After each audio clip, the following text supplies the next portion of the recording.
Hello and welcome to Healthy Living. I'm Dr. Donald Pelto and I have Dr. Frank Domino here today. He's a family medicine doctor and he's also a teacher and professor at the UMass Medical School.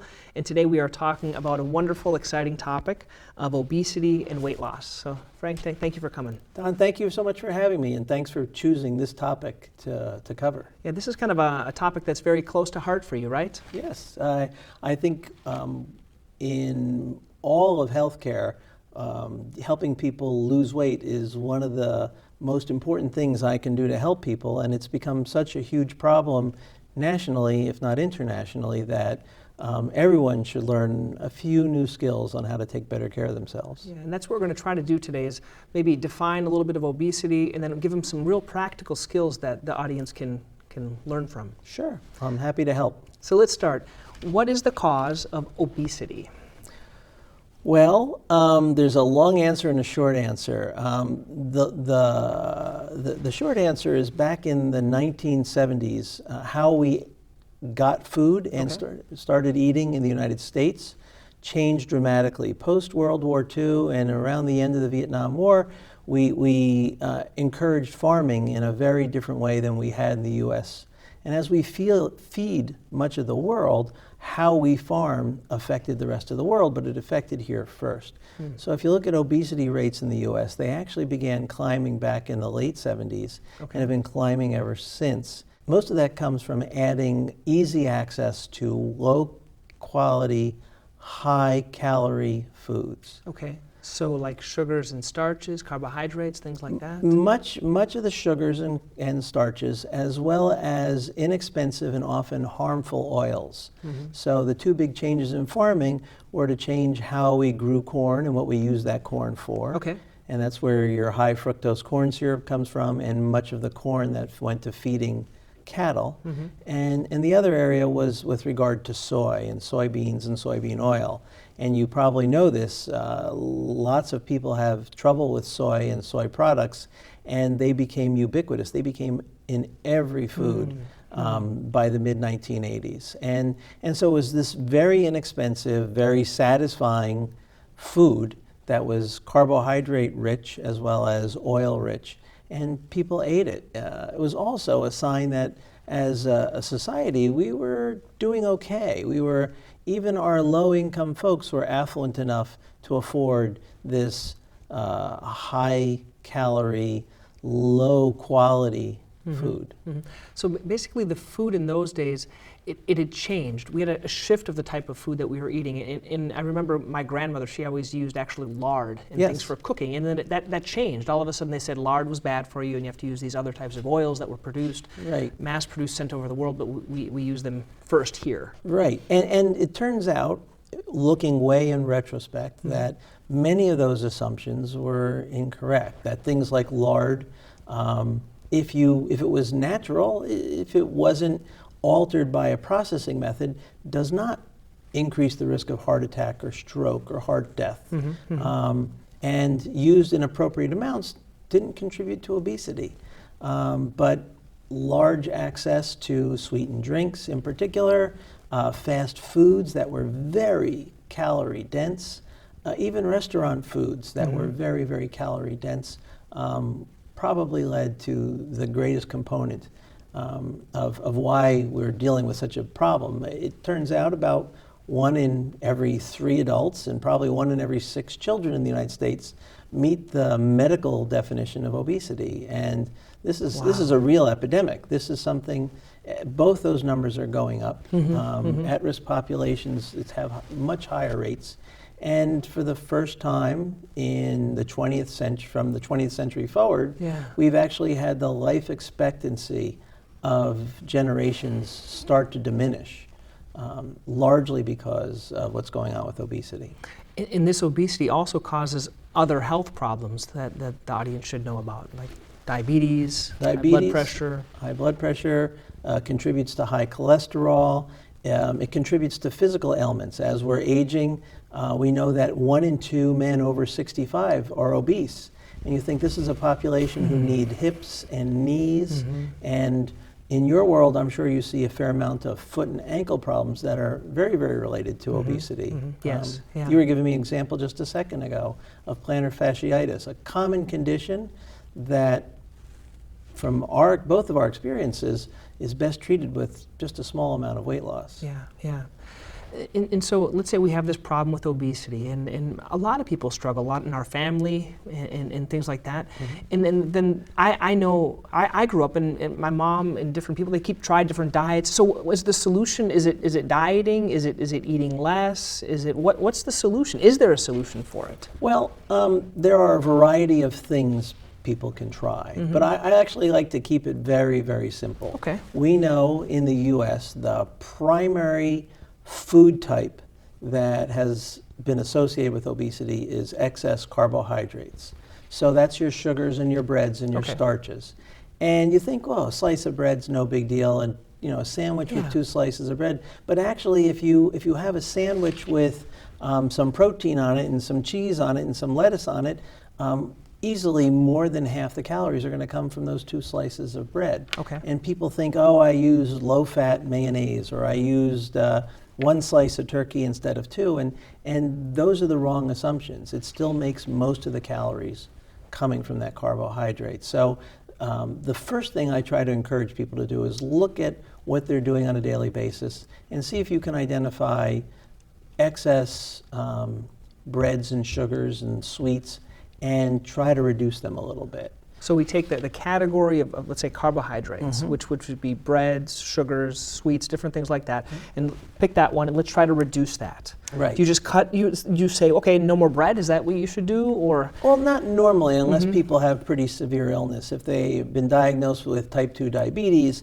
and they're hesitant to take a medication, I say, okay, we have to get a little more aggressive. Okay. But for the average person trying to lose weight, I think mostly you need to identify maybe some areas that you could make a change. Okay.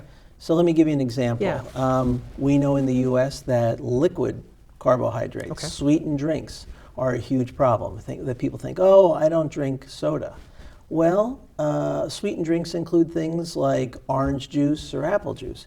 Even all natural, 100% freshly squeezed orange juice is just all sugar and water. It does have some vitamin C, and that would be important if you were at risk for vitamin C deficiency, but that doesn't happen in the United States. Yeah. So instead of drinking orange juice, have an orange. It has 1/3 of the calories, it's got tons more fiber, and it will satisfy that craving for something sweet.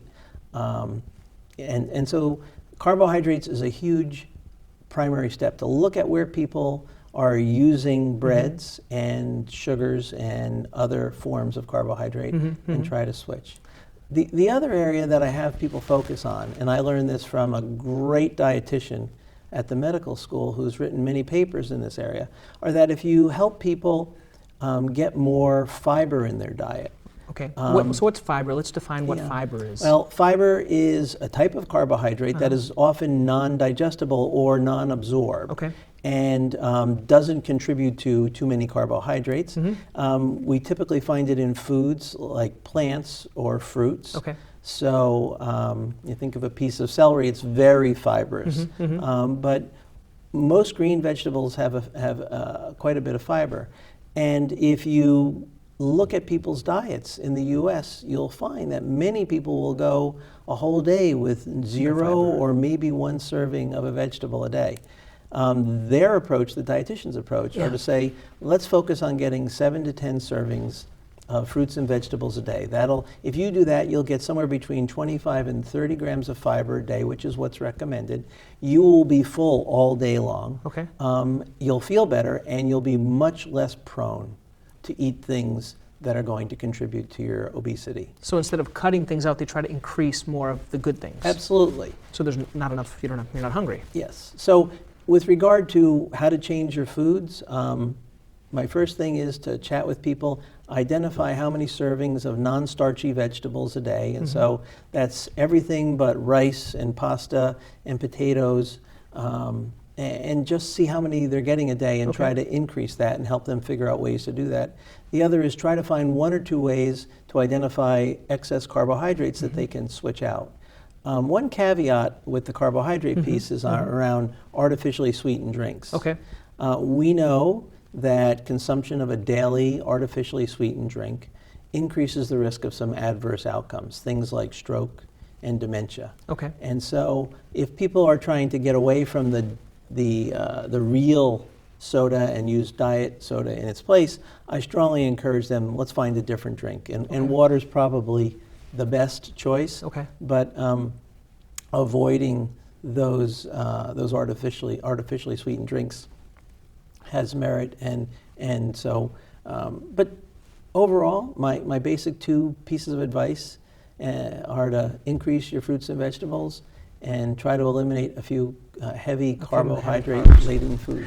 Now, let's say someone is interested, they're listening to this, they're motivated, but they need some help. And do they seek out their primary care? Do all primary care doctors do this? Is it a nutritionist? Is it a health coach? You know, who should they seek? Well, any of them are reasonable choices. So structured plans in the community are very effective.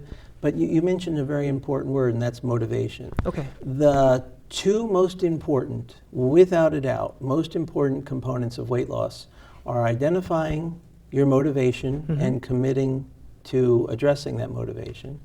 And the second is learning to eat mindfully.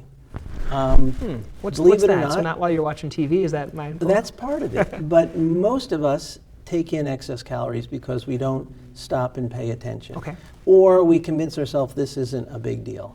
And the medical literature is really clear on this.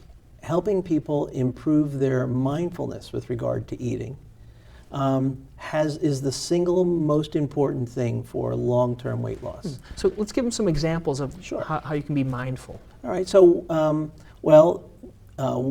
the easiest thing to do is ask someone to write down everything they eat every day. And there's some great apps to help you with that. Yeah. MyFitnessPal or a variety of other ones are available that will just help you track what you eat. But an index card and writing it down every single day will help you, because the next time you see that donut or that cookie, you might say to yourself, oh, I have to write that down. That's a mindfulness tool. And so I do talk to people about learning to meditate, and there's a wonderful app offered by the medical school that's for weight loss, where you spend the first month doing brief meditations every day. That's the only thing you do that help you focus on learning to be mindful. And then they start initiating thoughts around how to change your diet and how to change your exercise level and so forth. So when I talk to patients, the first thing I do is say, why do you want to lose weight? Tell me about that. If it's, I have type 2 diabetes and I don't want to take medicines, or I want to stop these medicines, or I saw my brother just lose a toe and I'm concerned. And I say, all right, let's use that motivation. Let's commit to something about losing weight. And then I help them build a mindfulness tool. And the simplest one that I do with patients is I have them just track how many servings of fruits and vegetables a day. I tell them I don't care about anything else, but write down when and what you eat. And we do that for a month, and then we gradually build. Now, that's what I do. But you look at commercial plans where they deliver food to your house. That's another mindfulness plan. You've committed to, I'm just going to eat what's delivered. And so you don't have to think about the cookie or the donut or the pizza. It's planned. You join a group. There's a number of commercial groups where you go to a meeting every week and you share your experiences with each other. And the strength of the group helps you succeed. And that's just another mindfulness tool. So even if you don't buy the meals, but meal planning has to be a mindfulness. I'm planning to eat these 3 meals Monday, Tuesday. Well, when I get into the details with the patients, how do I get 7 servings of fruits and vegetables in my day? I'm like, well, so you need to think about what you're going to have. Maybe a piece of fruit with breakfast, maybe a mid-morning snack that includes some nuts and a piece of fruit.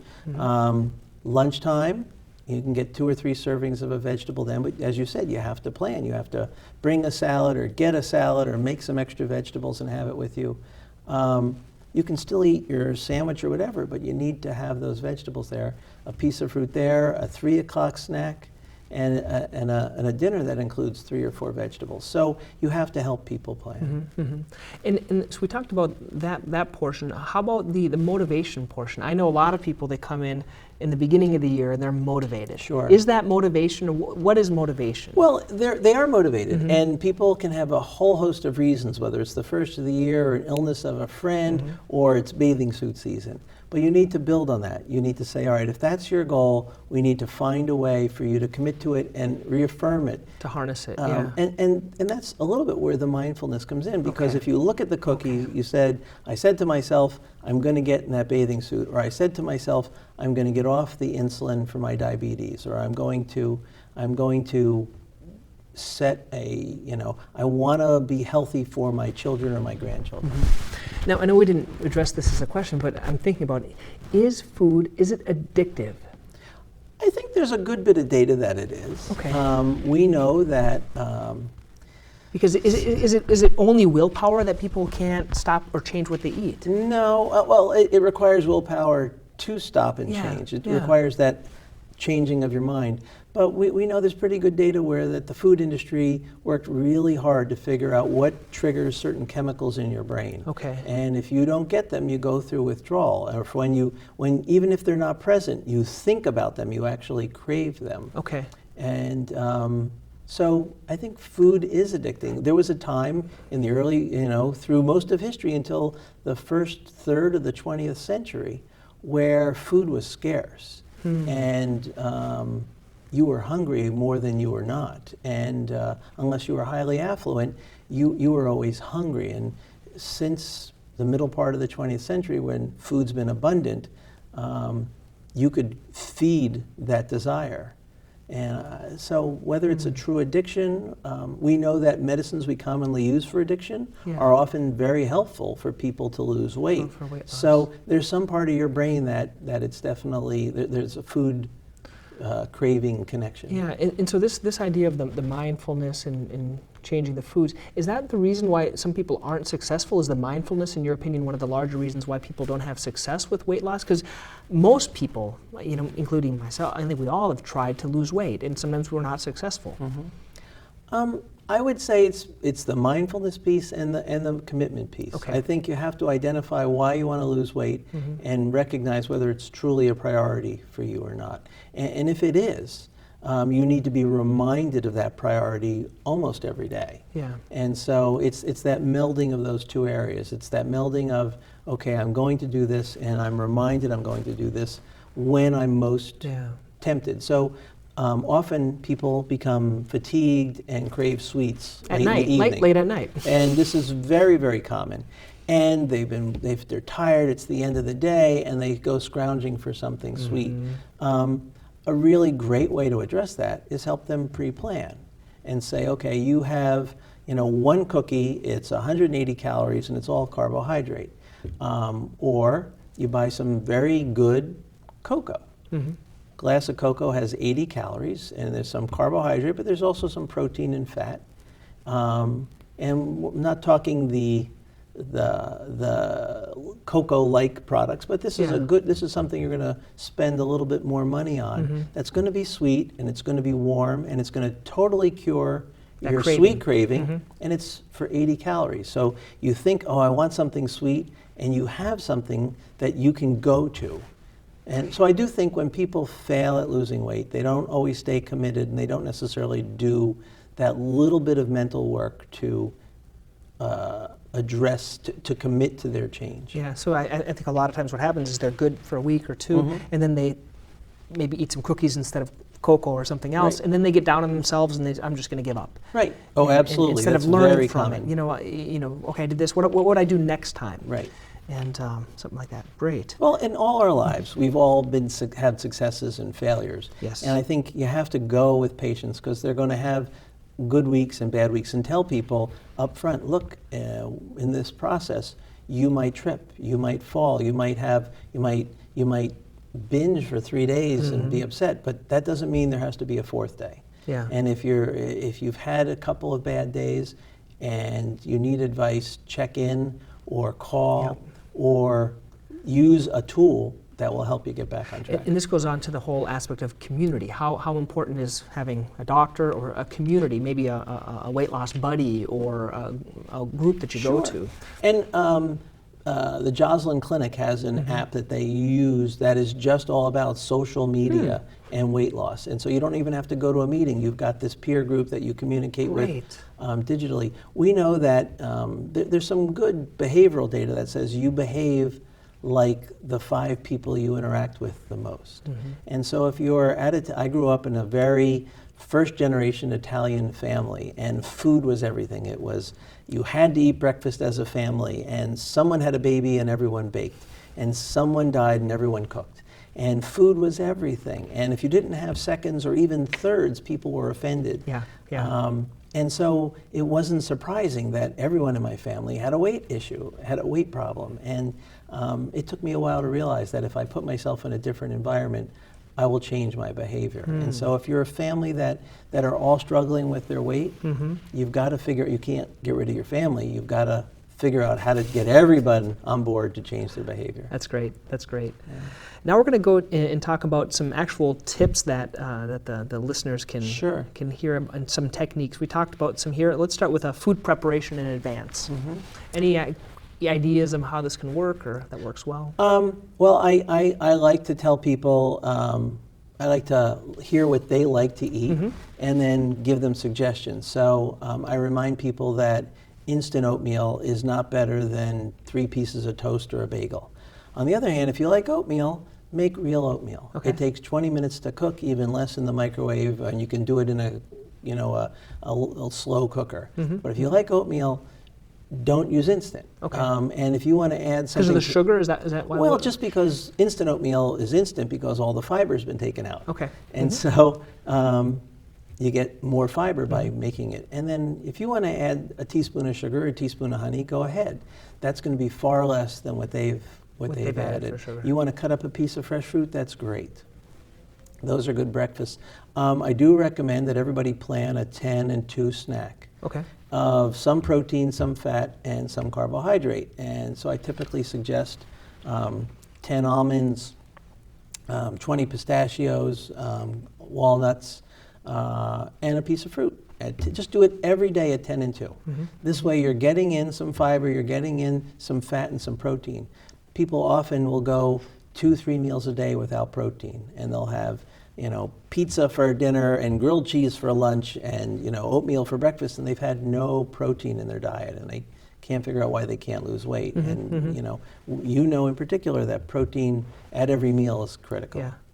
And so I do talk about finding ways to get extra fruits and vegetables at work, which is hard. Bringing a little box with stuff, a little lunch box. Pack ahead, and it's really not much of a challenge once you get over it. If you're making broccoli for dinner tonight, make twice as much and take the rest. If you're going to roast vegetables, roast a big pan of them and do it. I even talk about things like vegetable juices. They're very low calorie, and you can drink them. An 8-ounce glass often has 50 calories. It is mostly carbohydrate, but it's mostly fiber. And that fiber is not going to have any influence on your weight gain. Like a vegetable smoothie or something like that. You can make or just even a commercial one. But I would be very careful because many of them are made with added components. And all you want is, there's a brand or two that everyone knows that's just vegetable cocktail. And it's just ground up vegetables, and go with that for lunch. And for dinner, I always tell people, this is your chance to make a really, people are always hesitant to spend money on food, especially if you're on a tight budget. But this is stuff that's going into you, and so you're worth the investment, and you'd rather spend the money on produce to eat than co-pays for medications. I would rather you spend all your money on foods, and that's the way we treat your diabetes rather than 3 different medications. Organic, non-organic, does it matter? So organic's more expensive. Organic's more expensive, and there is a small case for it in some ways possibly being better. But if you're on any sort of restrictive budget, I'd much rather you buy plain old vegetables that are non-organic and eat them rather than spend a great deal of money on one vegetable and then fill in with bad foods. Bad food. But it's a great question. Yeah, yeah. So I think we talked a little bit about the emotional eating. We talked some apps. Any other apps that you want to tell them about? There are. There's a couple that I really like. I mentioned my FitnessPal Add to Lose is an app that was made by the medical school that just focuses on mindfulness. It just counts fruits and vegetable servings as well as 2 or 3 other things. Eat Right Now is that mindfulness one that's just focused on eating properly, but is a month-long course on helping you rethink how you approach eating. Wow. And Healthy Nations is the app that the Jocelyn Clinic uses in their weight loss program. That's awesome. And they're going to be starting a program out here in Shrewsbury in the next couple months. Really great. Those are probably the ones that I recommend the most. Apps are great. There's 100 of them out there.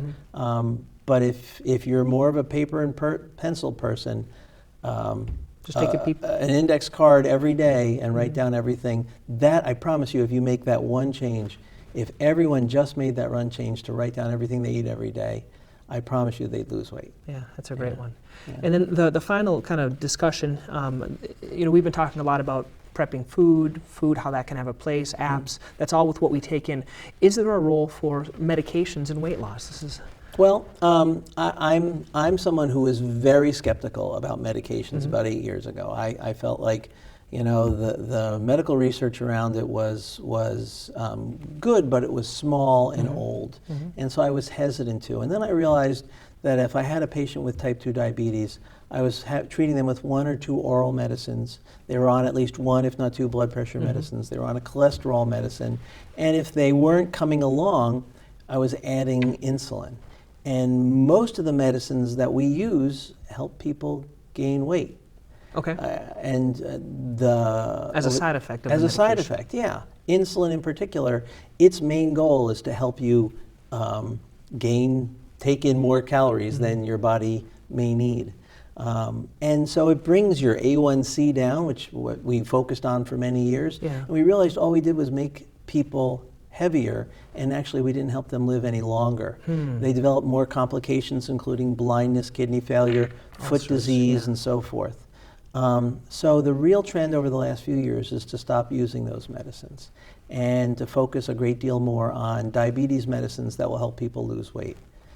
If you don't have diabetes, but you look like you're trending that way, or if you've got arthritis and may need a knee replacement, or you have high blood pressure that's hard to control, I would much rather use a weight loss medicine to help you lose weight rather than a blood pressure medicine. Because if I can get your weight down just 5%, so think about someone who's 250 pounds, that's 12 pounds. If I can help a patient lose 12 pounds in a year, I can have a better impact on their long-term health than taking 2 medications. That's a small amount. So the FDA's approved 3 new drugs in the last few years for weight loss. Okay. They're all of varying degree of effectiveness, but they all work pretty well. And 2 of the 3 are combination medicines, where the medicines that you combine are generic. So you can take them at a very low copay. And so I use those medicines all the time. Okay. The 3rd medicine's very expensive, and some insurances don't pay for it. It's an injection. But all 3 can be highly effective, but nothing works unless you have a really strong commitment to losing weight and you eat in a more mindful manner. But as far as medications, they're terrific, and I use them every day. Is it forever that they're on them, like any other medication, or is it for a period of time? Well, it depends how successful people have been. If they lose enough weight so that they fall out of the obese category and their risk factors change, I might change the medications to a lower dose or eliminate one of the 2 combinations just to keep them at bay. And if they start gaining weight back or having trouble, work with them again. Because most people who've gained weight took many years to get there. And it's, if you get them down, it can be very easy to fall into old habits. So I don't mind I would much rather use a medication to help people control their weight for the rest of their life than the 2 diabetes medicines, 2 blood pressure medicines, and the cholesterol medicine. Great. Well, thank you very much. This has been very informative, and for all the viewers here, it's been great having Dr. Domino here. Thank you so much. Don, thank you for having me.